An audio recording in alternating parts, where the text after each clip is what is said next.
আলহামদুলিল্লাহ রাব্বিল আলামিন ওয়াসসালাতু ওয়াসসালামু আলা আশরাফিল আমবিয়া ওয়া সাইয়্যিদুল মুরসালিন নবিয়িনা মুহাম্মদ ওয়া আলা আলিহি ওয়া আসহাবিহি আজমাইন। সম্মানিত ভাই এবং বোনেরা, আজকে আমাদের তাফসীর শুরু হচ্ছে সূরা আশ-শুআরার 160 নম্বর আয়াত থেকে 160 অফ সূরা আশ-শুআরা। আপনারা জানেন এই সূরাতে আল্লাহ তাআলা ধারাবাহিক বেশ কিছু নবীর কথা আলোচনা করেছেন। একজনের পরে একজনের কাহিনী নিয়ে আসছেন, 7 জন নবীর কাহিনী আলোচনা করেছেন। আল্লাহ তাআলা এই আজকে যেখানে শুরু করেছেন কওমে লূত থেকে শুরু করেছেন। লূত আলাইহিস সালাম, যিনি বর্তমানে জর্ডানের যে মৃত সাগর আছে, ডেড সি, কোন জায়গায় এটা? জর্ডানে, মেইনলি কিছু অংশে ইসরায়েলে পড়েছে, ফিলিস্তিনে। সো এই লূত আলাইহিস সালামের কওমের বসবাস ছিল এই সাগরের মধ্যে, যেটা এখন সাগর হয়েছে, মৃত সাগর। এইখানে বসবাস করত এবং তিনি ছিলেন কোনো কোনো রেওয়ায়েতে ইব্রাহিম আলাইহিস সালামের চাচাতো ভাই, কোনো কোনো রেওয়ায়েতে ওনার ভাতিজা। উনি ওনাকে পাঠিয়েছিলেন ওই এলাকায় এবং আল্লাহ তাআলা ওনাকে নবুয়ত দান করেন। তিনিও আল্লাহর কাছে ওহী পান, কিন্তু তিনি ইব্রাহিম আলাইহিস সালামের শরীয়তকেই ফলো করতেন। তিনি ছিলেন প্রধান নবী, তিনি ছিলেন সেখানে সাহায্যকারী নবীর মতো ওই এলাকায়। আর ইব্রাহিম আলাইহিস সালাম ছিলেন ফিলিস্তিন এলাকায়। তো এই কওমে লূতের মধ্যে তিনি আসলেন। তাদের একটা বড় অপকর্ম ছিল আল্লাহ তাআলার প্রতি নাফরমানি, শিরক কুফরের পাশাপাশি তাদের নাফরমানি ছিল হোমোসেক্সুয়ালিটি, সমকামিতা। পৃথিবীতে কোনো জাতি তাদের আগে এটা আবিষ্কার করেনি। এই প্রথম অপরাধ তারা পৃথিবীতে করে এই লাইনে। তো আল্লাহ তাআলা নূহ আলাইহিস সালামকে ওহী নাযিল করে বললেন দাওয়াতি কাজ করতে এই কওমে লূতকে। ইয ক্বালা লাহুম আখুহুম লূতুন আলা তাত্তাকুন, তাদেরই একজন ভাই, তারা ভালো করে চেনে। তাদের মধ্যে সম্মানিত ব্যক্তিত্ব লূত আলাইহিস সালামকে নবী করে পাঠিয়ে বলা হলো, আল্লাহকে তোমরা ভয় করবে না। তিনি এই দাওয়াত তাদেরকে দিলেন, কি অপরাধ তোমরা করছো জানো? আল্লাহকে ভয় করো। ইন্নী লাকুম রাসূলুন আমিন, আমি তোমাদের প্রতি অতি বিশ্বস্ত একজন রাসূল হিসেবে আল্লাহ তাআলা পাঠিয়েছেন। আমি কোনো ধোঁকা প্রতারণার মাধ্যমে তোমাদেরকে কোনো অন্যায় কথা বলছি না, নিজের আবিষ্কার করা কিছু বলছি না। আমি রাসূল, আমার আল্লাহ তোমাদের কাছে আমাকে পাঠিয়েছে। ফাত্তাকুল্লাহা ওয়া আতিউন, আল্লাহকে ভয় করো এবং তার শরীয়তকে মানার জন্য, তার হুকুমকে মানার জন্য আমার অনুসরণ করো। ওয়া মা আসআলুকুম আলাইহি মিন আজর ইন আজরিয়া ইল্লা আলা রাব্বিল আলামিন। সব নবীরা একই কথা বললেন, আমি এর বিনিময়ে কোনো প্রতিদান চাই না, আমাকে কোনো পারিশ্রমিক দিতে হবে না, আমাকে কোনো টাকা পয়সা দিতে হবে না, শুধুমাত্র আল্লাহর দ্বীনের দাওয়াত কবুল করো। আমার অনেক পুরস্কার আছে রব্বুল আলামিনের কাছে, আমি তোমাদের কাছে কিছুই নেব না, কিছুই আমার পাওনা চাহিদা এগুলো কিছু নেই, শুধু তোমাদের কল্যাণের জন্য আল্লাহর কাছে গিয়ে ডেকে বলছি এগুলো। তারপরে তিনি বললেন তাদের কুফরির পাশাপাশি, আতাতুনা যুকরানা মিনাল আলামিন, তোমরা পুরুষদের সঙ্গেই তোমাদের যৌন সম্পর্ক স্থাপন করো। এটি কেমন কথা, কত অন্যায় কথা। যে কাজ মানে কোনো মানুষ করার কথা নয়। ওয়া তাযারুনা মা খালাকা লাকুম রাব্বুকুম মিন আজওয়াজিকুম, অথচ তোমাদের জন্য আল্লাহ তাআলা তোমাদের স্ত্রীদেরকে যেভাবে তৈরি করে রেখেছেন, এগুলো ওদেরকে বাদ দিয়ে ওদের সঙ্গে এই সম্পর্ক স্থাপন না করে তোমরা পুরুষের সঙ্গে পুরুষের সম্পর্ক স্থাপন করার জন্য এমন অন্যায় বিশ্রী কাজে কেন তোমরা গেলে? কত বড় নাফরমানি তোমরা করছো। আল্লাহ যে কাজের জন্য যাদেরকে সৃষ্টি করেছেন তাদেরকে বাদ দিয়ে অন্যায় কাজে তোমরা চলে গেলে। বাল আনতুম কওমুন আদুন, তোমরা তো অনেক সীমা লঙ্ঘনকারী জাতি। যে কাজটা কোনো পশু জগতেও করে না, পশু প্রাণীর মধ্যেও এই কাজটা নাই। সভ্য মানব জাতিকে আদম সন্তান আল্লাহ তাআলা সৃষ্টির সেরা মাখলুকাত হিসাবে বানিয়েছেন, সেই সৃষ্টির এই দুরবস্থা হয়ে গেল। তো তারা ওনার কথাবার্তা শুনে তাদের কাছে অ্যানোয়িং লাগছে, বিরক্ত লাগছে। ক্বালু লা ইন লাম তানতাহি ইয়া লূত লাতাকুনান্না মিনাল মুখরাজিন, লূত এই সমস্ত কথা বন্ধ যদি না করো, তুমি এগুলো বলা টলা, একদম এখান থেকে বহিষ্কার করে দেবো, এই দেশে তোমার কোনো জায়গা নেই। দুনিয়ার মধ্যে এখনকার লোকেরা তো তাই করে, সমাজ ওদিকে চলে যাচ্ছে। এই কথার কোনো, এই অন্যায়, এটা যে অন্যায় এটা বলা যাবে না, এর প্রতিবাদ করা যাবে না। এটাকে ইনকার করা যাবে না। এই মুনকারকে আইন কানুন পৃথিবীর সব জায়গায় পাশ হয়ে যাচ্ছে যে এদের বিরুদ্ধে কেউ কোনো কথা বললে আইনত দণ্ডনীয় অপরাধ হয়ে যাচ্ছে। পৃথিবী কোন দিকে চলে যাচ্ছে। আবার লূত আলাইহিস সালামের কওমের দিকে গিয়ে আবার গজবের শিকার হবে মানুষ।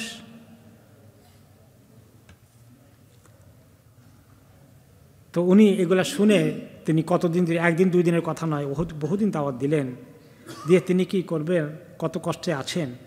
তিনি বলছেন, ক্বালা ইন্নী লিআমালিকুম মিনাল ক্বালিন, আমি তোমাদের এই কাজকে অনেক ঘৃণা করি। এখন এই কাজকে এই দেশে ঘৃণা করা যাবে না, আইন পাশ হয়ে যাচ্ছে, পাশ হয়ে গেছে। ঘৃণা করা আইনত দণ্ডনীয় অপরাধ। তিনি বলে দিলেন যে আমি এই কাজকে ঘৃণা করি। রব্বি নাজ্জিনি ওয়া আহলি মিম্মা ইয়ামালুন, তিনি বুঝতে পেরেছেন এদের প্রতি অভিশাপ আল্লাহর অচিরেই চলে আসবে। এত কথা নবী দাওয়াত দেওয়ার পরে যদি তারা না আসে তাহলে তাদের পাওনা কোনটা? মহাশাস্তি। একজন দুইজন করলে এক কওমকে আল্লাহ হালাক করে দেন না, কিন্তু যখন একটা জাতি সেটাকে নিজেদের জন্য বেছে নেয়, এটাকে সামাজিক স্বীকৃতি এবং এটাকে গ্লোরিফাই করে, এটা কোনো আইব মনে করে না, তখন সেই জনপদের উপরে আল্লাহর গজব নাজিল হওয়া ছাড়া কোনো গতি নেই। তিনি বুঝতে পেরেছেন। তিনি বললেন যে পরিষ্কার করে দিলেন যে আমি এই কাজকে ঘৃণা করি। মোমেনকে ভালো কাজকে পছন্দ করা, মন্দ কাজকে ঘৃণা করা, এটা কি ইমানের দাবি না দাবি নয়? কেউ যদি ভালো কাজকে পছন্দ না করে, মন্দ কাজকে ঘৃণা না করে, তাহলে তার মধ্যে আর কোনো ইমান থাকে? তিনি আল্লাহ তাআলা তো ওনার কাহিনী শুধু বলা তো উদ্দেশ্য নয়, আমাদের জন্য লেসন, শিক্ষা, যে আমাদেরকে এই কাজকে পছন্দ করতে হবে না ঘৃণা করতে হবে। আল্লাহ বলে দিয়েছেন নূহ আলাইহিস সালামের কাহিনী থেকে। তারপরে তিনি বলেন যে আল্লাহ আপনার আযাব গজব তো চলে আসবে, তো আল্লাহ এই কাজকে এবং এই আযাব গজব থেকে আল্লাহ যদি আপনি এই কওমের উপর নাজিল করেন, তাহলে আল্লাহ আমাকে আমার পরিবারকে হেফাজত করেন। রব্বি নাজ্জিনি ওয়া আহলি মিম্মা ইয়ামালুন, আল্লাহ আমাকে এবং পরিবারকে এই কাজ থেকে, এই অপকর্ম থেকে আমাদেরকে আল্লাহ আপনি নাজাত দান করেন। এর মধ্যে দুটো অর্থ হতে পারে। একটা হলো যে এইরকম অপকর্মের দিকে যেন আল্লাহ আমরা ছুটে না যাই, আমার পরিবারে কেউ যেন ওদিকে না যায়। আর যদি এর বিনিময়ে যে গজব নাজিল হওয়ার উপযুক্ত তারা হয়ে যাচ্ছে, গজব কোনো জায়গায় নাজিল হয়ে গেলে তো সবাইকে ধরে, কেউ ছাড় পাবে না। তবে যারা আমর বিল মারুফ নাহি আনিল মুনকারের কাজ করে, তাদেরকে ওই কাজ করলে আল্লাহ তাদেরকে বাঁচিয়ে দেবেন ইনশাআল্লাহ। ওকে, তো তারপরে যদি তো কোনো সময় তারা সেই এই আযাবের মধ্যে পড়ে যায়, তাহলে আখিরাতে আল্লাহ তাআলা তাদেরকে পুরস্কৃত করে ফেলবেন, এই কষ্ট পুষিয়ে দেবেন। পশু পাখি, মাসুম বাচ্চারা কোনো জায়গায় যখন গজব এবং আযাব নাজিল হয়ে যায়, ভূমিকম্পে যেভাবে টার্কিতে সিরিয়াতে হয়ে গেল, এখানে অনেক ছোট বাচ্চারাও মারা গেছে, তাই না? ওদের কোনো গুনাহ আছে না? তো তাদেরকে আল্লাহ তাআলা, যারা অবুঝ মাসুম, যারা নিষ্পাপ, তো তাদেরকে আল্লাহ তাআলা আখিরাতে অনেক মর্যাদা দিয়ে উঠাবেন। ওই গুনাহগারদের কারণে তাদের যে শাস্তি হয়েছিল, তো তিনি আল্লাহর কাছে দোয়া করলেন যে আল্লাহ আমাকে আমার পরিবারকে এই কাজ থেকে বাঁচান, এই অপকর্ম থেকে, অথবা এর বিনিময়ে যে শাস্তি আসে সেটার থেকেও আমাদেরকে বাঁচান। তো আল্লাহ তাআলা ওনার দরখাস্ত শুনলেন। শুনে আল্লাহ তাআলা টাইম হয়ে গেছে আযাব দেওয়ার, আর উনিও দরখাস্ত করলেন যে এত সময় এত ভালো করে বলছি, তারা কোনো রকমই বুঝবে না, তার মানে আযাব তাদের ডিউ হয়ে গেছে। তিনি আল্লাহর কাছে এই জন্যে অনেক দরখাস্ত দিলেন যে আল্লাহ আমাদেরকে আযাব থেকে বাঁচিয়ে দেন, আমার পরিবারকে বাঁচিয়ে দেন, যারা আমরা এই কাজের সঙ্গে সম্পৃক্ত নই, এগুলোকে পছন্দ করি না। ফানাজ্জাইনাহু ওয়া আহলাহু আজমাইন, আমি তাকে নাজাত দিলাম, তার পরিবারের সবাইকে নাজাত দিলাম, হেফাজত করলাম। ইল্লা আজুজান ফিল গাবিরিন, তবে একটা বুড়ো মহিলা আছে, সে হালাককারীদের অন্তর্ভুক্ত হয়ে গেল, সে ধ্বংসপ্রাপ্তদের অন্তর্ভুক্ত হয়ে গেলে একটা বুড়ো মহিলা তার পরিবারে আছে। এই মহিলাকে তাফসির এসেছে, ইবনে কাসির রহমাতুল্লাহ আলাইহি বলেছেন, এই মহিলা হচ্ছে ইমরাআতুহু, তার নিজের স্ত্রী। ফাকাদ কানাত আজুজু সুইন, এই মহিলা বুড়ো মহিলা, কিন্তু সে খুবই খারাপ মহিলা ছিল, সে এই খারাপ কাজকে ঘৃণা করতো না, সে দিনকে পছন্দ করতে না। নবীর ঘর করা অবস্থায় দেখা যায় কিছু লোকের ইহা দুরবস্থা হয়ে যায়, ইন্না লিল্লাহি ওয়া ইন্না ইলাইহি রাজিউন। তাহলে নবীর ঘরও করে যারা আল্লাহর আযাবের উপযুক্ত। এইভাবে প্রত্যেক নবীকে, এক এক নবীকে আল্লাহ তাআলা এক এক রকমের পরীক্ষা করেছেন। নূহ আলাইহিস সালামকে পরীক্ষা করলেন, তার ছেলে কাফের, নবীর ছেলে কাফের। আল্লাহ তাআলা আমাদের জন্য শিক্ষা রেখেছেন, দেখো তোমার কারোর জন্য গ্যারান্টি আছে নাই, এবং তুমি তোমার সব দায়িত্ব পালন করো।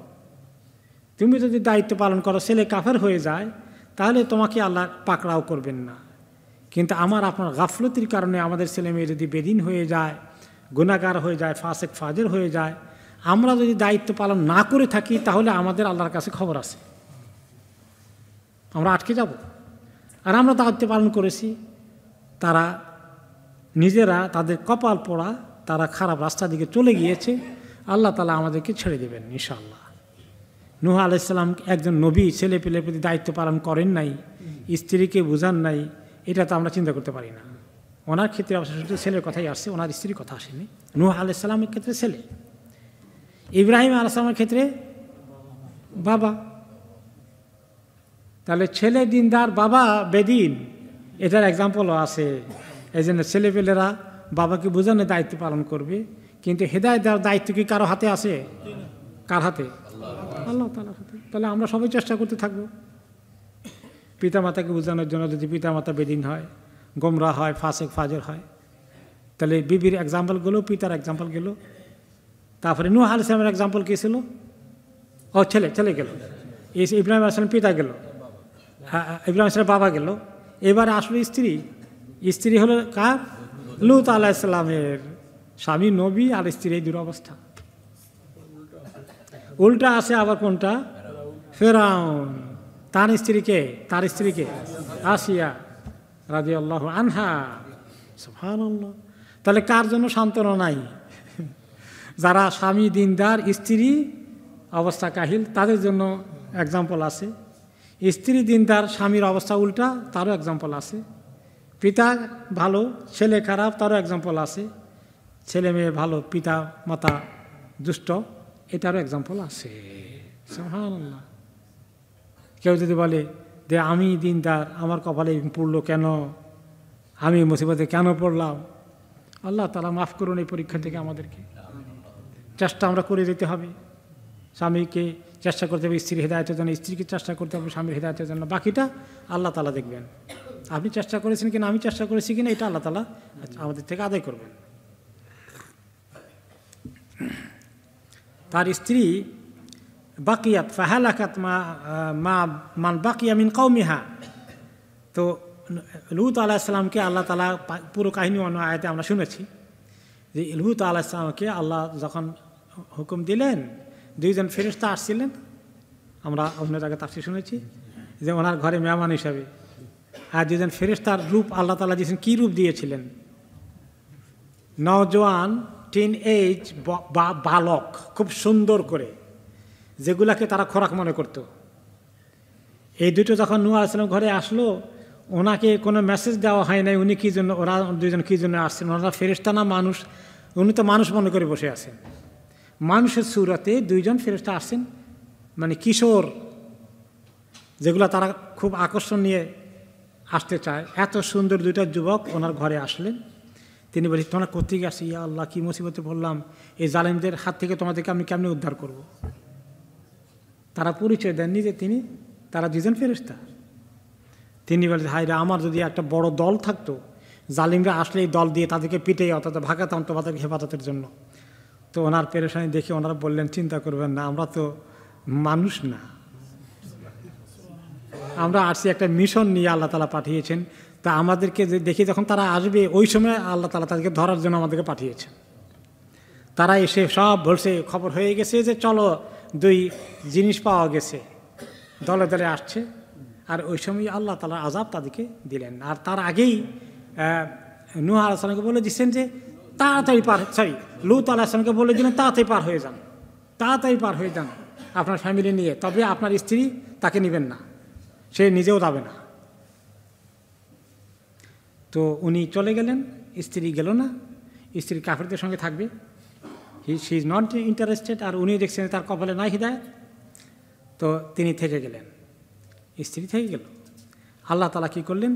সুম্মা দাম্মারনাল আখারিন, এরপরে আল্লাহ তাআলা তাদেরকে একদম বরবাদ করলেন, হালাক করলেন। কীভাবে হালাক করলেন তার পরের আয়াতে আল্লাহ তাআলা বলছেন 173 নম্বর আয়াতে, ওয়া আমতারনা আলাইহিম মাতারা, আমি তাদের প্রতি বৃষ্টি বর্ষণ করলাম, কিন্তু সাধারণ বৃষ্টি না। ফাসাআ মাতারুল মুনযারিন, প্রস্তর বৃষ্টি, পাথরের বৃষ্টি, গরম পাথরের বৃষ্টি, যেভাবে শিলা পড়ে এরকম শেল্প তাদের উপরে পড়া শুরু হয়ে গেল। তো তাদেরকে আল্লাহ তাআলা এরকম বৃষ্টি দিলেন যে বৃষ্টিতে আসলে পাথরের বৃষ্টি দিয়েছিলেন। ওকে, এবং সেটা অনেক প্রচুর পরিমাণ আসলো, এমনভাবে আসলে একটাও সেখান থেকে রেহাই পেল না, সবার মাথার উপরে পড়ছে এই গরম পাথর। মানে গুলির যে টোটা যেটা আছে গুলি করলে তার চেয়েও মারাত্মক গরম, এবং সঙ্গে সঙ্গে সেটা তাদেরকে শেষ করে দিল। সমস্ত কওমকে আল্লাহ হালাক করে দিলেন। আর তার আগেই নূহ আলাইহিস সালামকে, লূত আলাইহিস সালামকে তার পরিবারের বাকি সদস্য সহকারে সেফটিতে নিয়ে গেলেন, সেখানে তারা সেফ থাকলেন। তো এটা পৃথিবীর মানুষের জন্য এই এক্সাম্পলটা, এই ওনার কওমে লূতের এই খবর কিন্তু সব লোকদের কাছে আছে। পরবর্তী পর্যায়ে নবীগণ ঈসা আলাইহিস সালাম, মূসা আলাইহিস সালাম, সবার কাছে এই খবর এসেছে। কাজে এখনও পৃথিবীর মানুষের কাছে নূহের এই কিস্তির খবর আছে না, কিস্তি না, লূত আলাইহিস সালামের এই খবরটা, কওমে লূতের খবরটা আছে। এবং সেই জায়গার নাম, বারে বারে নূহ চলে আসে, সেই জায়গার নাম হয়ে গেছে এখন, নাম ছিল সাদুম, যে ওই দেশটা ছিল তাদের কওমে লূতের দেশ, ওই দেশের নাম ছিল সাদুম থেকে ইংলিশে হয়ে গেছে সডমি। আর সডমি অর্থ কি? ওই খারাপ কাজ। সডমি অর্থই ওই কাজের সেন্সে এটা ব্যবহৃত হয়। ওই এলাকার থেকে এই গুনার নামই হয়ে গেছে সডমি ইংলিশে। তো তারা জানে এগুলো বাইবেল থেকে আসা, এ সমস্ত কাহিনী বাইবেলে বিস্তারিত আছে। তারপরে এগুলো জানার পরে মানুষ ওইদিকে ছুটছে সমানে। এটা সামাজিক স্বীকৃতি, সম্মানের দৃষ্টিতে দেখা, তাদের গর্ব করার জন্য তারা প্যারেড করে,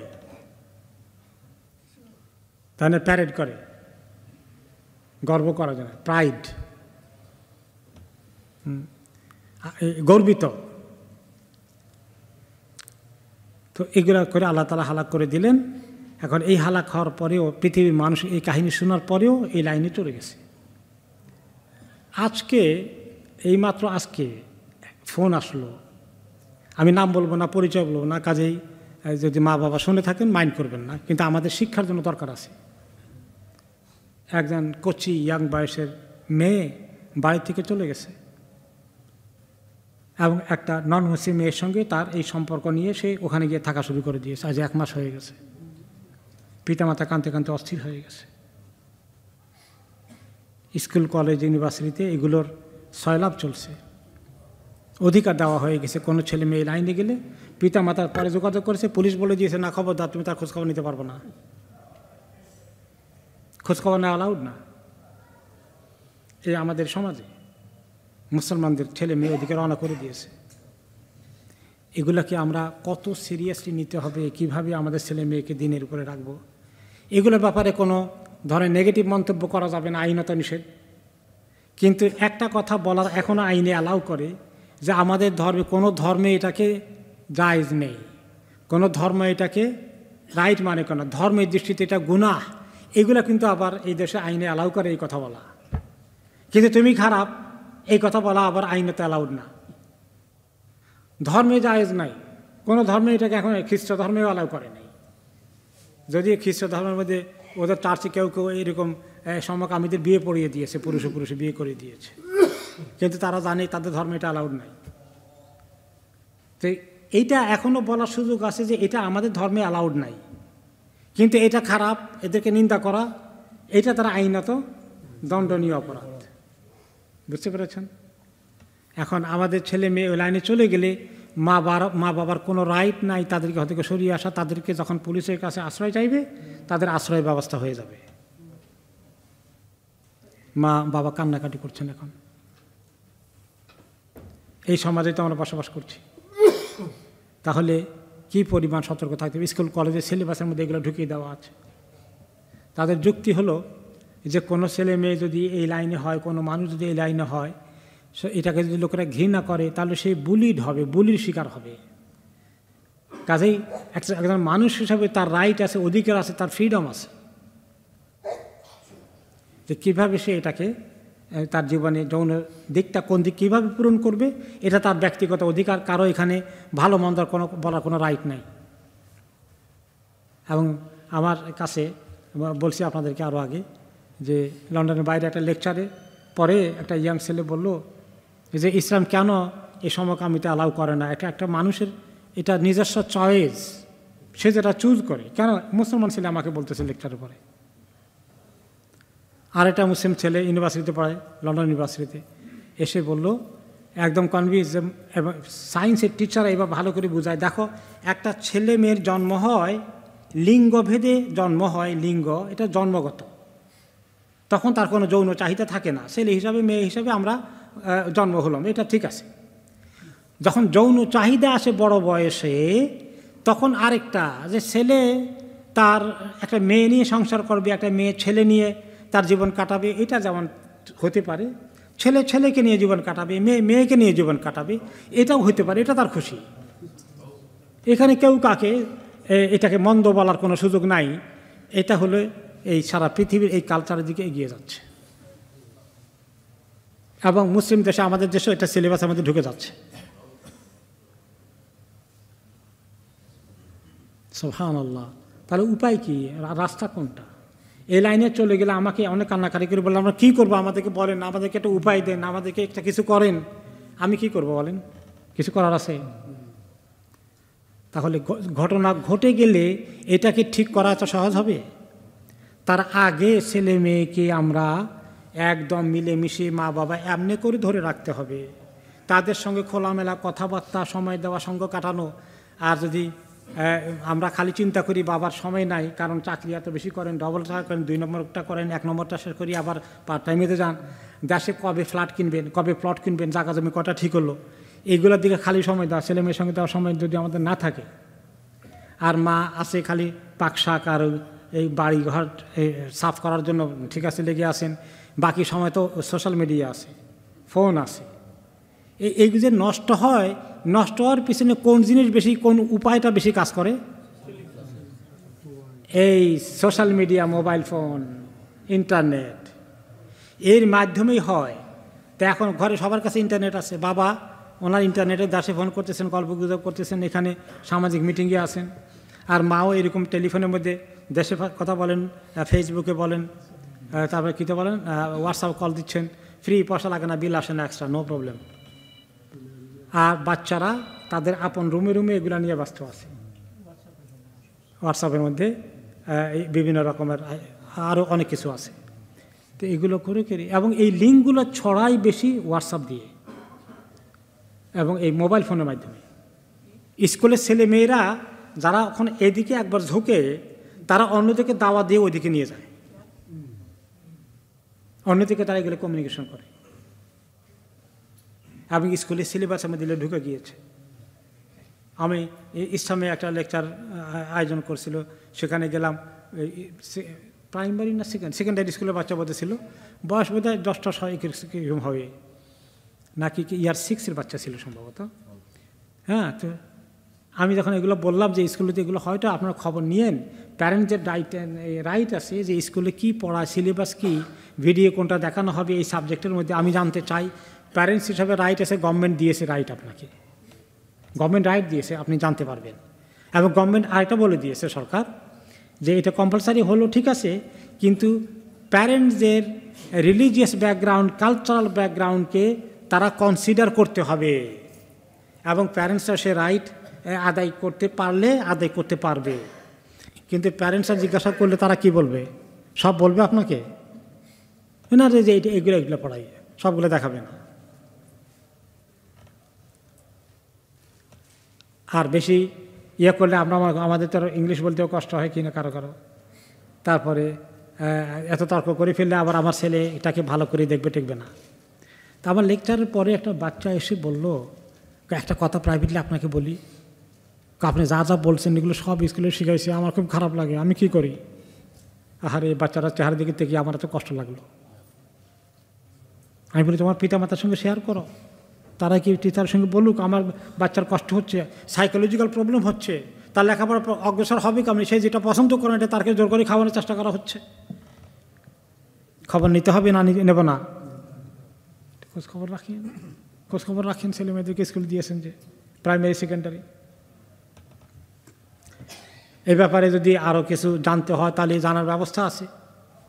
ইউসুফ প্যাটেল নামে একজন ভাই, তিনি অনেক কাজ করেন, অনেক ট্রেনিং দেন প্যারেন্টদেরকে, কী শেখানো হয়, আপনি কী করবেন, কী বলবেন, তারা কী বললে আপনি কীভাবে আনসার করবেন, আইনের ভিতরে আপনি কীভাবে চলবেন, বেআইনিতে কিছু করা যাবে না, চিল্লাচিল্লি মিছিল করে কিছু হবে, এগুলো কিছু হবে না এই দেশে। আর আল্লাহ তাআলার কাছে ছেলে মেয়ের জন্য দোয়া করতে হবে, নিজেদের আমল বাড়াই দিতে হবে, সেজদার মধ্যে কাঁদতে হবে যে আল্লাহ রব্বানা হাবলানা মিন আজওয়াজিনা যুররিয়াতিনা কুররাতা আয়ুন ওয়াজআলনা লিল মুত্তাকিনা ইমামা। তো নিজেদের জগতে থাকলে হবে না, ছেলেমেয়েরা আমানত আল্লাহ তাআলা আমাদেরকে দিয়েছেন, এদিকে পাহারা দেওয়ার কাজ করতে হবে। আল্লাহ তাআলা তাদেরকে এই আযাব দিলেন লূত আলাইহিস সালামের কওমকে দিয়ে। এখন বলছেন ইন্না ফি যালিকা লাআয়া ওয়া মা কানা আকসারুহুম মুমিনিন। এইসব কাহিনীর মধ্যে এই যে লূত আলাইহিস সালামের কওমকে আল্লাহ তাআলা হালাক করলেন, এর মধ্যে অনেক শিক্ষণীয় বিষয় রয়েছে, আল্লাহর ক্ষমতার অনেক নিদর্শন রয়েছে পৃথিবীর মানুষের জন্য, যে নিদর্শনটা এখনও জীবন্ত আছে। এখনও পৃথিবীর মানুষ এই কওমে লূতের কাহিনী জানে, অমুসলিমরাও জানে। ওয়া মা কানা আকসারুহুম মুমিনিন, তাদের অধিকাংশ ঈমান আনেনি এবং তারা আযাবে গজবে নিপতিত হয়ে হালাক হয়ে গেল। ওয়া ইন্না রাব্বাকা লাহুয়াল আজিজুর রহিম, আর আপনার রব নিশ্চয়ই মহাশক্তিশালী, তিনি কিছু করতে চাইলে তাকে ঠেকাতে কেউ পারে না, রোধ করতে পারে না, তিনি আযাব দিয়ে তিনি ধ্বংস করতে সক্ষম। আর রহিম, আর তিনি অনেক দয়ালু, যে ব্যক্তি আযাব আসার আগে দৌড়ে আল্লাহর কাছে আশ্রয় চায়, তওবা করে, গুনাহ ছেড়ে দেয়, আল্লাহ তাআলা তার প্রতি রহম দিল, তাকে দয়া করবেন, মায়া করবেন। এরপরে আল্লাহ তাআলা কওমে শুআইবের কথা বলতেছেন, আরেক নবীর কথা, 176 নম্বর আয়াত থেকে। কাযযাবা আসহাবুল আইকাতিল মুরসালিন, আল আইকা এলাকায় যে যারা বসবাস করত তাদের মধ্যে তারা তাদের নবীকে অস্বীকার করল। তাদের নবী কে ছিলেন? শুআইব আলাইহিস সালাম। ইয ক্বালা লাহুম শুআইবুন আলা তাত্তাকুন, তাদেরকে তাদের নবী ডেকে বললেন, তোমরা কি আল্লাহকে ভয় করবে না? তোমরা কি আল্লাহর কথা শুনবে না, ঈমান আনবে না, তার শরীয়ত মতো আমল করবে না? ইন্নী লাকুম রাসূলুন আমিন, সব নবীদের একই কথা, আমি আল্লাহর কাছ থেকে প্রেরিত হয়েছি, নিজে একটা কিছু হয়ে গেছি এমন কিছু না, আল্লাহ তাআলা আমাকে দায়িত্ব দিয়ে তোমাদের জন্য পাঠিয়েছেন। আমিন, আমি অত্যন্ত বিশ্বস্ত, তোমাদের কল্যাণকামী। ফাত্তাকুল্লাহ ওয়া আতিউন, কাজে আল্লাহকে ভয় করো, আমার কথাগুলো শোনো, মানো, গ্রহণ করো, তোমাদেরকে আল্লাহ অনেক কল্যাণ দিবেন। ওয়া মা আসআলুকুম আলাইহি মিন আজর, কোনো বিনিময় কিছু আমাকে দিতে হবে না, কোনো বিনিময় দিতে হবে না। ইন আজরিয়া ইল্লা আলা রাব্বিল আলামিন, আমার পাওনাতে একমাত্র রব্বুল আলামিন আল্লাহর কাছে আছে। শুধু তোমাদেরকে আমি ফি সাবিলিল্লাহ এই দিনের দিকে ডাকছি, আসো, তোমরা হেদায়েতের পথে আসো। এখন ওদের অপরাধ কোনটা ছিল? এক এক জাতির এক এক অপরাধ বেশি ছিল, সেটাকে ডিল করার জন্য আল্লাহ তাআলা সেখানে নবীদেরকে পাঠিয়েছেন। এদের অপরাধ ছিল কোনটা? 181 নম্বর আয়াতে, আউফুল কাইলা ওয়ালা তাকুনু মিনাল মুখসিরিন, ওজন দেওয়ার সময় বেশ কম করো না, মানুষকে তোমরা কমিয়ে দিও না, ঠকিয়ে দিও না, ওজন ঠিক মতো দিও। ওকে, ওয়াজিনু বিল কিসতাসিল মুস্তাকিম, এবং ঠিক দাঁড়িপাল্লা ঠিক মতো মেপে দিও। তাদের অভ্যাস ছিল যখন তারা নিজেরা নিত বেশি করে নিত, পাল্লাকে ভারী করে, যখন দিত তখন কমিয়ে দিত। এই কাজ পৃথিবীর বহু যুগে অনেক লোকেরা করেছে। যারা করেছে তারা এই কাজটা, যারা দাঁড়িপাল্লা ওজনে কম দেয়, ঠকায়, এই প্রতারণা করে, এটা একটা বড় আযাব ওই কওমের উপরে আল্লাহর পক্ষ থেকে আসে। আমাদের দেশে ওজন এরকম ঠকানোর কাজ আছে না নেই? প্রচুর আছে। বিশেষ করে ছোটোকাল থেকে যখন কসাইদের কাছে গোশত কিনতে গিয়েছি, সুবহানাল্লাহ, সে অভিজ্ঞতা 30 বছর আগের কথা বলি আর কি। গোশত দিতে গিয়ে কীরকম ঠকায় দেখেন। প্রথমত ভালো গোশতটা দেখান, এখান থেকে দেন, দিলেও একটু দিয়ে বাকি এত ফাঁসকা মার্কা কিছু, বড় হাড্ডি মার্কা কিছু দিলে ঢুকাই, ওইখানে এক ঠক দিল। এরপরে দাঁড়ি পাল্লাতে এমনভাবে মাপলে আপনাকে ধরে মনে হয় যেন পাল্লা এত বেশি দিছে সে আমাকে, মনে হয় না আধা কেজি বেশি দিছে, মানে এরকম মনে হলো যে এরকম করে শুকাই দিয়ে দিছে। পরে অন্য দোকানে গিয়ে মাপেন যে 1 কেজির মধ্যে দেখা যায় 1.25 কেজি টিকবে, কিন্তু সে দিলে আপনাকে মনে হয় ঝুলিয়ে দিয়েছে। এইগুলা কওমে শুআয়বের লোকেরা এই কাজ বেশি করে করত।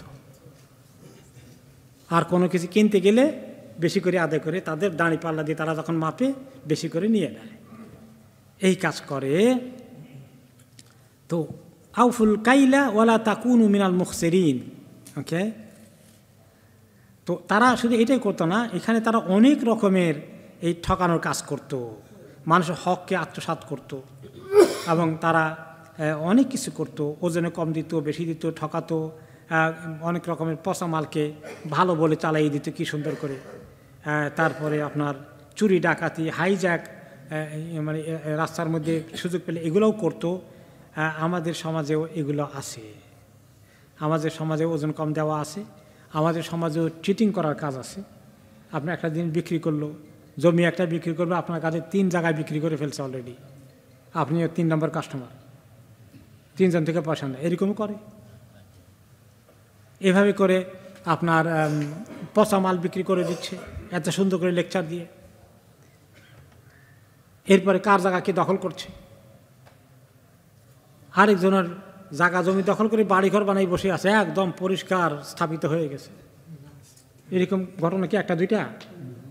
এখানে যদি আমি হাত তোলাই বেশ কিছু পাওয়া যাবে, যে আপনার জায়গা দখল করেছে, আপনার ফ্ল্যাট দখল করেছে, আপনার বিল্ডিং দখল করেছে। আর বিদেশি হলে, প্রবাসী হলে তো কোনো কথাই নাই। ঘুষ খাওয়া কেমন চলছে? ঘুষ তো মনে করে এটা তো আমার অধিকার চাকরিজীবী হিসাবে। একটা হলে বেতন, আরেকটা হলো উপরিটাও তার নিজের রাইট মনে করে, আমি এখানে বসছি তো এই কাজের জন্যে। এইভাবে করে একটা জাতির মধ্যে যখন এগুলো ছড়িয়ে পড়ে, তারা কিন্তু ক্রমাগত আল্লাহর আযাবের দিকে এগিয়ে যায়। আল্লাহ মাফ করুন। ভূমিকম্প বলেন, তারপরে আপনার আগ্নেয়গিরি বলেন, এই সমস্ত বড় বড় আযাব, তুফান, সাইক্লোন ইত্যাদি, এই বিভিন্ন সময় বিভিন্ন প্রাকৃতিক আযাবগুলো আসে কিছু ক্রিমিনালের কারণে, বিশেষ করে সমাজের মধ্যে।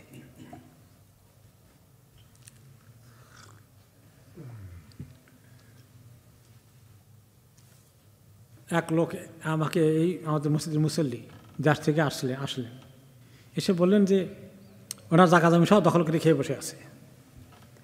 তো এখন উনি, এই গত সপ্তাহের আগের ঘটনা, মসজিদে থাকার কারণে দুনিয়ার খবর সব চলে আসে। তো বলেন যে আমি তো অনেক টাকা পয়সা খরচ করলাম একজনকে দিয়ে। তো উনি আবার একটু মিডল অফিসার, উনি উপরের অফিসারের সঙ্গে আলাপ আলোচনা করেন আর কি, সব কিছু ম্যানেজ করে ফেলতেছেন। তারপর বলেন যে দিয়ে যে অমুকের জন্য এত বড়, ওনার জন্য কিছু একটু এক্সট্রা করেন, আর ওনার সঙ্গে আপনাকে দেখা করাই দেবো। আর দেখা করে যেটা বলেন না যে আমি কত নিছি আপনার থেকে।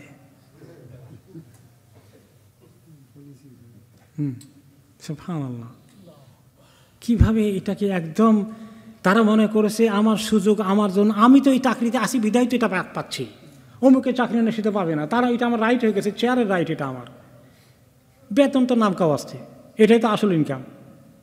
একদিন যদি এটা না আসে তাহলে তো তার বিরাট ক্ষতি হয়ে গেল। সুবহানাল্লাহ, এইভাবে একটা জাতি যখন এরকম দুর্নীতিতে একদম ডুবে যায়, তখন সেই জাতির থেকে আল্লাহর রহমত উঠে যায়। আল্লাহ তাআলা মাফ করুন আমাদের জাতিকে। আর এইগুলো যে করে, টাকা পয়সা বেশি বানায়, বাড়ি গাড়ি করে, স্ত্রীর জন্য দামি শাড়ি দেয়, ছেলে মেয়েকে দামি স্কুলে পড়ায়, তাই না? এগুলো কি আপনি মনে করেন তার কল্যাণের কারণ হবে? তার স্ত্রী তার বিরুদ্ধে একদিন চলে যাবে, তার ছেলে মেয়ে তাকে একটু বুড়ো হয়ে নেক না, তাকে লাথি মেরে ঘর থেকে বের করে দেবে। এই সুদের টাকা এত, ঘুষের টাকা এত মজা, এগুলো সব বাইর হবে তোমার দুনিয়াতেই। আখরাতে গেলে তো কী হবে সেটা তো পরের কথা, দুনিয়াতে তুমি পাবা এগুলো কিছু।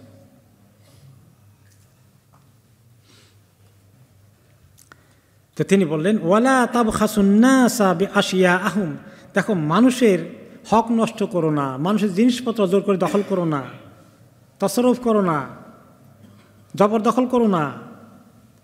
ওয়ালা তাসাউ ফিল আরদি মুফসিদিন, দুনিয়ার মধ্যে সন্ত্রাস কায়েম করো না, বিপর্যয় সৃষ্টি করো না, দাঙ্গা হাঙ্গামা করো না, দুর্নীতি ছড়িয়ে দিও না, খবরদার এগুলো করো না।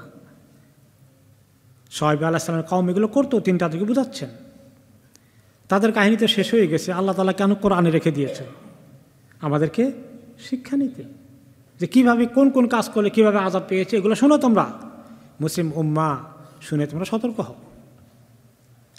ওয়াত্তাকুল্লাযী খালাকাকুম ওয়াল জিবিল্লাতাল আউয়ালিন, সে আল্লাহকে ভয় করো যিনি তোমাদেরকে সৃষ্টি করেছেন, তোমাদের পূর্বের বিভিন্ন জাতিগুলোকে সৃষ্টি করেছেন। সেই সৃষ্টিকর্তা, তার হুকুম মানো, তার কাছে তোমরা একদিন যাবে। ক্বালু ইন্নামা আনতা মিনাল মুসাহহারিন, তারা ওনার এই বক্তৃতা ওয়াজ শুনে বলে, আরে তোমার তো মাথা ঠিক নাই, তোমাকে জাদু মন্ত্র করে তোমার মাথা গড়বড় করে দেওয়া হয়েছে। এগুলো কোথায় পেলা, কোথায় আল্লাহ দেখছো নাকি কোনো দিন? আমি কমলা, এসব তো আমাদের হাতের কাজ, আল্লাহ কি করলেন না করলেন। সৃষ্টি তো হয়েছে মা বাবা ঘরে, আমরা আসি একটা প্রক্রিয়ার মাধ্যমে, এখানে আল্লাহর কি আছে? হ্যাঁ, তারা আল্লাহর অস্তিত্বকে মানতে রাজি না। ওয়ামা আনতা ইল্লা বাশারুম মিসলুনা ওয়া ইন্না যুন্নুকা লামিনাল কাযিবিন, তুমি এই সমস্ত কাহিনী কোথায় পেলা, আল্লাহ আছে, আখিরাতে জবাবদিহি করা লাগবে ইত্যাদি, এগুলো কোনো ভিত্তি আছে? তুমি তো আমাদের মতে একজন মানুষ, হঠাৎ করে তুমি নাজিল হয়ে গেলে কোত্থেকে, তোমার উপরে ওহী নাজিল হয়েছে, আল্লাহ তোমাকে বাছাই করেছে, এগুলা এই সমস্ত কথাবার্তা আমরা কোনোটাই বিশ্বাস করি না। তোমার কাছে এইগুলা শুনে আমাদের কোনো লাভ নেই, তুমি এগুলো একটাও ঠিক বলো, সব মিথ্যা কথা বলতেছ, তুমি মিথ্যাবাদী, এগুলো কোনো কিছু নাই। তুমি যে বলো আমরা নাফরমানি করলে, তোমার কথা না শুনলে গজব আযাব আসবে, কই আজ কয়েক বছর পর্যন্ত বলে যাচ্ছ, কই আযাব তো আসলো না। ফাআসকিত আলাইনা কিসাফাম মিনাস সামাই ইন কুনতা মিনাস সাদিকিন, তুমি সত্যবাদী হলে আসমানের যে জমিন, আসমান দেখা যায় আমাদের মাথার উপরে, এটার একটা টুকরা ধাপ করে আমাদের উপরে গজব নাজিল করে দেখ তোমার আল্লাহ। এত ক্ষমতা থাকলে তোমার আল্লাহর, এক টুকরা ফেলেই দেখ। ক্বালা রাব্বি আ'লামু বিমা তা'মালুন, তিনি বললেন আযাব আনার দায়িত্ব তো আমার না, এটা আল্লাহ তাআলার মর্জি আছে, ফয়সালা আছে, প্ল্যান আছে, প্রোগ্রাম আছে। আমার রব ভালো করেই জানেন তোমরা কি করছো, কখন আযাব পাঠাতে হবে, কবে আসবে, সেটা তো আমার হাতে না। আমার আল্লাহ ডিসিশন নেবেন, রাইট কোর্সে নেবেন, সঠিক পরিকল্পনা নিয়েই তিনি করতেছেন এভরিথিং। ফাকাযযাবুহু ফাআখাযাহুম আযাবু ইয়াউমিয যুল্লাহ, তারা কিছুতেই ওনাকে মানল না। তখন একটি ছায়ার আযাব তাদেরকে ধরল, ছায়ার আযাব, ছায়া, শেড, ছায়ার আযাব কি জিনিস? সেটা হলো যখন তারা সীমালঙ্ঘন করলো, তখন আল্লাহ তাআলা তাদেরকে সেখানে খুব গরম দিলেন, অস্থিরতা, সূর্যের তাপ প্রখর, আর সেই গরম তারা সহ্য করতে পারছে না, ছায়া খুঁজতেছে। তো আমাদের দেশে গ্রীষ্মকালে যখন প্রচণ্ড গরম রোদ মাথার উপরে, বৈশাখ মাসে হেঁটে বাজারে যেতাম, তখন এই খালি দেখতাম যে কিছুক্ষণ পরে ছায়াওয়ালা গাছ পাওয়া যায় কিনা, তাই না? একটু ছায়ার মধ্যে কতক্ষণ রেস্টিলে এত আনন্দ লাগতো। আর হঠাৎ করে আকাশে যদি ছায়া হঠাৎ করে চলে আসে, ম্যাগের ছায়া, কেমন লাগে? এত ভালো লাগে, সুন্দর একটা ঠান্ডা বাতাস পরশ চলে আসে। তো আল্লাহ তাআলা এরকম একটা ছায়া নিয়ে আসলেন তাদের কাছে, এক জায়গায় গরম দিয়ে কতক্ষণ অতিষ্ঠ করে একটু ছায়ার মতো দেখা গেল, তারা দৌড়ে সবগুলো ছায়ার দিকে চলে গেল। মুফাসসিরিন কেরাম বলেছেন বাআসাল্লাহু আলাইহিম হাররান শাদীদান, আল্লাহ তাআলা তাদেরকে এমন গরম দিলেন, এই একদিন আযাব যেদিন দিবেন দিনের বেলায় প্রচণ্ড গরম সৃষ্টি হয়ে গেল। ফাআখাযা বিআনফাসিহিম, তাদের নিঃশ্বাস জীবনে আগুন বের হচ্ছে, খুঁজতেছে কোথায় ঠান্ডা পাওয়া যাবে। ফাখারাজু মিনাল বুয়ুতি হারাবান ইলা আল বারিয়া, তখন ঘর বাড়িতে থাকতে পারতেছে না, এত গরম, দৌড়ে গেল মরুভূমির মধ্যে, মাঠের মধ্যে, কোনো এক জায়গায় কোনো ঠান্ডা বাতাস পাওয়া যায় কিনা। আল্লাহ তাআলা তাদেরকে দেখালেন কি, ফাবাস আল্লাহ আলাইহিম সাহাবাতান আযাল্লাতহুম মিনাশ শামস, হঠাৎ করে আল্লাহ তাআলা একটা টুকরো বিশাল ছায়া নিয়ে আসলেন সূর্যের থেকে, আলো থেকে বাঁচানোর জন্য, গরম থেকে, সূর্যের গরম থেকে বাঁচার জন্য আশ্রয় হিসাবে চট করে একটা ম্যাঘ এসে গেল তাদের মাথার উপরে, ছায়া। তো বিগিনিংয়ে আল্লাহ তাআলা তাদেরকে শাস্তি দেওয়ার জন্য বিভিন্ন কায়দা করলেন। বিগিনিংয়ে আল্লাহ একটু ঠান্ডা দিলেন, সব আগে ডেকে সবগুলোকে নিয়ে আসছে, জলদি আসো, ঠান্ডা ম্যাঘের ছায়া, জলদি সবাই আসো। ওয়ানাদা বাদহুম বাদা, একে অপরকে ডেকে ডেকে নিয়ে আসলো, সবকে জমায়েত করলো এখানে এই ঠান্ডা বাতাস পাওয়ার জন্যে। হাত্তা ইযা ইজতামাউ তাহতাহা, যখন সবাই জমায়েত কমপ্লিট হয়ে গেল, আরসালাল্লাহু আলাইহিম নারান, আল্লাহ তাআলা আগুন একসঙ্গে ঢেলে দিলেন, আগুনের লেলিহান শিখা তাদেরকে, ফাহতারাকু জামিআন, সবাইকে একেবারে জ্বালিয়ে ফেলল। এটা ছিল অনেক বড় আযাব পৃথিবীর মধ্যে, একসঙ্গে এত মানুষকে আগুন দিয়ে মারার কাজ আল্লাহ তাআলা করলেন। তারা এত সীমা লঙ্ঘন করেছে কারণ নবী আলাইহিস সালাম বহুদিন তাদেরকে বুঝিয়েছিলেন। নবী শুআয়ব আলাইহিস সালাম তাদেরকে এভাবেই বুঝিয়েছিলেন। তারপরে ইন্নাহু কানা আযাবা ইয়াউমিন আযীম, ওই দিনের আযাবটা ছিল বড় আযাবের দিন, পৃথিবীতে এত বড় আযাব এভাবে আর কখনো আসেনি। ইন্না ফি যালিকা লাআয়া, আর এই কাহিনীর মধ্যে রয়েছে অনেক নিদর্শন, শিক্ষণীয় বিষয়। ওয়ামা কানা আকসারুহুম মুমিনিন, এত সত্ত্বেও তারা অধিকাংশই ঈমান আনলো না। সুবহানাল্লাহ, পৃথিবীর মানুষের কপাল এত পোড়া যে এগুলো আসার আগ পর্যন্ত তারা ঈমান আনলো না। আল্লাহ তাআলা ওয়া ইন্না রাব্বাকা লাহুয়াল আজিজুর রাহিম, একই আয়াত বারবার রিপিট করছেন আল্লাহ তাআলা, নিশ্চয়ই আপনার রব অনেক শক্তির অধিকারী, যাকে কেউ শাস্তি দিতে আসলে থামাতে পারে না, পরাজিত করতে পারে না, সরিয়ে দিতে পারে না। আর তিনি রহিম, তিনি যদি দয়া করেন, মায়া করেন, তিনিই দয়া মায়া করতে পারেন। কাজেই আল্লাহ, আমরা যদি কোনো গুনাহ করে থাকি তাহলে আমরা আল্লাহর কাছে তওবা করলে তিনি শুধু শাস্তি দিবেন না, তিনি মাফও করতে পারেন। সেই সুসংবাদ আমাদেরকে দেওয়া হয়েছে। এইভাবে এখানে 7 জন নবীর কাহিনী শেষ হয়ে গেল। এই কাহিনীগুলোকে আল্লাহ তাআলা বলেছেন, নবী করিম সাল্লাল্লাহু আলাইহি ওয়াসাল্লাম যখন দেখলেন মক্কায় অনেক দিন দাওয়াতি কাজ দিলেন, কত বছর? 13 বছর। কয়জন ইসলাম কবুল করলো? মাত্র কয়েকশো বলা যায়, 99 জন। বাকি আশেপাশে মিলে এই তো 100 হবে, হয়তো এর বেশি না, একটু বেশি হতে পারে, একাধিক হবে। কিছু আবিসিনিয়া চলে গেছেন, কিছু আশেপাশে কবিলায় লুকিয়ে লুকিয়ে করেছেন, 200-300 বেশি হবে না। মদিনাবাসী যখন অ্যাড হয়েছে তখন আরেকটু বেড়েছে, তার মানে কয়েকশো সব মিলে। শেষ পর্যন্ত তিনি কী করলেন? চলে গেলেন আল্লাহর কাছে। এখানে যাওয়ার আগ পর্যন্ত তিনি হতাশ। মক্কায় আল্লাহ তাআলা পাঠিয়েছেন, মক্কা লোকেরা ঈমান আনে না, ওনার কষ্টে কি ওনার ঘুম হয়? এই জন্য তিনি সূরা শুরুতে কি বলেছিলেন? আল্লাহ তাআলা ওই কাহিনী এই সূরা শুরুতেই বলেছিলেন, লাআল্লাকা বাখিউন নাফসাকা আল্লা ইয়াকুনু মুমিনিন। মনে আছে সূরা শুরুতে? হে নবী, তারা যে ঈমান আনে না, এই কষ্টে আপনার জানটাকে আপনি মনে হয় কোরবান করে দিবেন, জানটাকে আপনি শেষ করে দিবেন মনে হয়। না, তারা কেন ঈমান আনে না 13টি বৎসরের ভিতরে? তো ওনাকে সান্ত্বনা দেওয়ার জন্য শুনেন, আপনি একলা এই দুনিয়ার মানুষকে ডিল করেন না। আগের নবীদের কিভাবে তারা ডিল করেছে দেখেন, এক এক করে 7 জন নবীর কাহিনী আল্লাহ তাআলা বললেন।